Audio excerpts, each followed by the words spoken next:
Alright, here we've got Slave Zero X. I'm playing on PC, courtesy of Ziggurat, the publisher. I thank them for the opportunity. And this is a prequel to Slave Zero, another amazing game. So this plays as a hack and slash game that is very reminiscent of like the PS1, Sega Saturn style era of gaming, and it looks incredible. It's fast paced, um, tons of fun, great combos you can pull off. Um, I love how smooth the game is. Now, it is going to play a tad bit slower since I'm recording this at the same time I'm playing. So it is going to run a bit smoother than what you're currently seeing here, I'm sure. But one cool thing about this game, aside from the camera angles moving and it's looking really cool, is the fact that you can actually change the way your character looks here. So I'm going to go to options. I'm going down here to customization. So I can go ahead and use the shadow look to the character if I wanted to. I can even change the shader. So here I got palletized. I haven't unlocked that, but I did unlock Mega Drive. Or sorry, Mega Driven. Excuse me. And to me, this looks um, similar to what you'd find like on the Mega Drive or the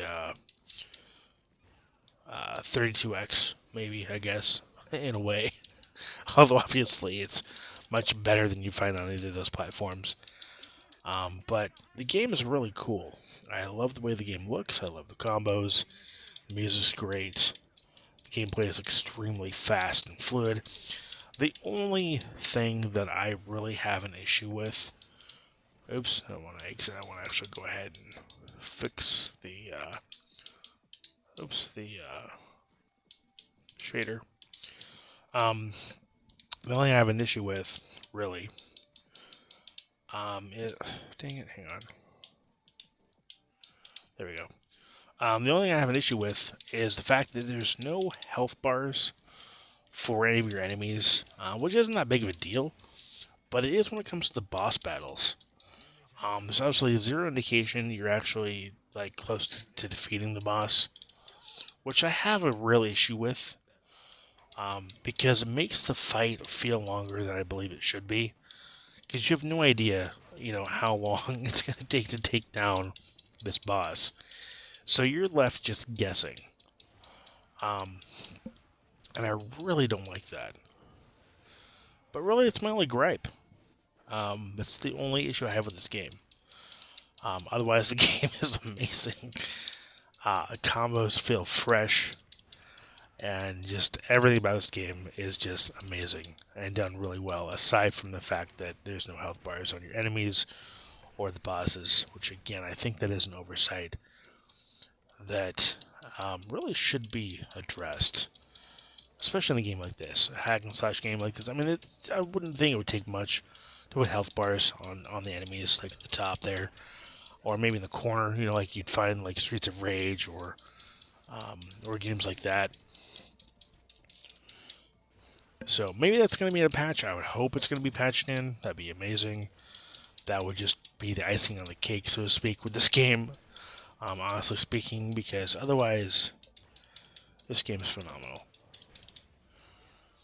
And I was really skeptical playing the original game, Slave Zero, on the Dreamcast back in the day.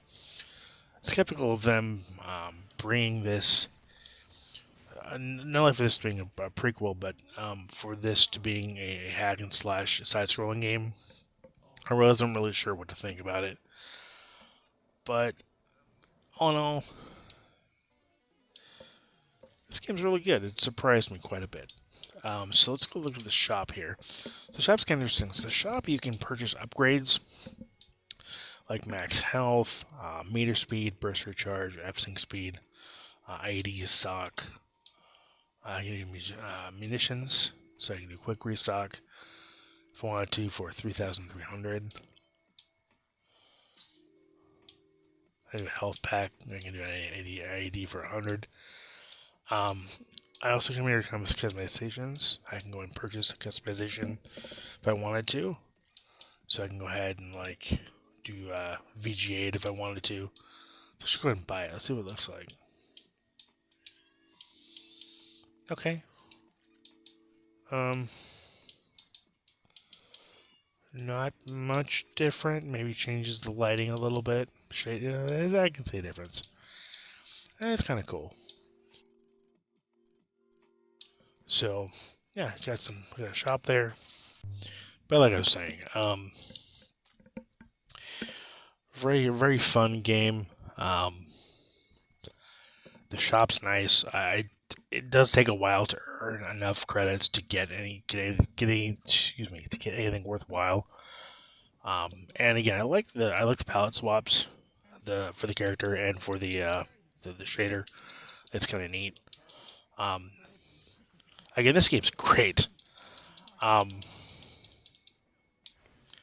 Yeah, it's just amazing.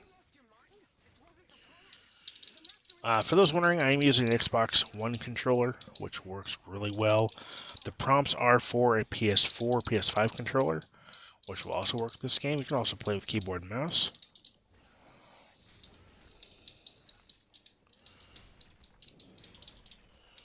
I'm sure if you want to use other controllers, you probably could, but it's designed for a Xbox/PlayStation controller in mind.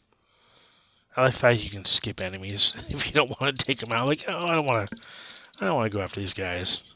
I just want to leave them alone. You can do that up to a point, obviously.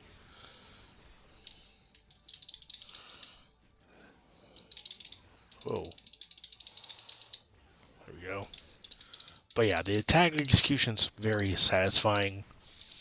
Taking out the enemies is satisfying. Combos are great. Again, my only real gripe with the game is the lack of health bars on your enemies, especially the bosses, is just really annoying. I mean, for lack of a better way to put it, it just is something that needs to be there. This game was developed by, as far as I know, it was developed by Poppy Works, or Works Poppy. So maybe they can implement a health bar. That'd be great. But yeah, surprising direction with this game being a side-scrolling hack and slash prequel to Slave Zero. I was not expecting this take at all, and I wasn't expecting it to be very good, honestly speaking, but it is amazing and satisfying. If this was a standalone game that wasn't a part of the Slave Zero series, I would say this is a great game. This is an amazing game, phenomenal game. And it still is. Again, my only reservation was the fact that it was a prequel to Slave Zero, an amazing, amazing game. If you haven't played that, definitely just check it out. In fact, if you purchase this game right now, I'm not sure if this is going to be a limited time by the time you watch the video or not, or if it's something that's made permanent. But right now, if you purchase this game on Steam, you will not only get this game, but you'll also get Slave Zero for free. Pretty cool. Pretty awesome to get both games at once for one price. So you can play the original great Slave Zero, and you can also play this amazing prequel. Again, amazing game. Definitely worth checking out. Both these games are great. And I think I'm going to end it here, guys. I want to thank Ziggurat for the opportunity. This game's phenomenal. I cannot praise this game enough. This game is great. I'll leave a link to purchase the game in the description down below, as I always do. I encourage you to check it out. It's a great game. And definitely tons of fun. And I want to thank you for watching. Thank you for subscribing. As always, until next time, take care and happy gaming.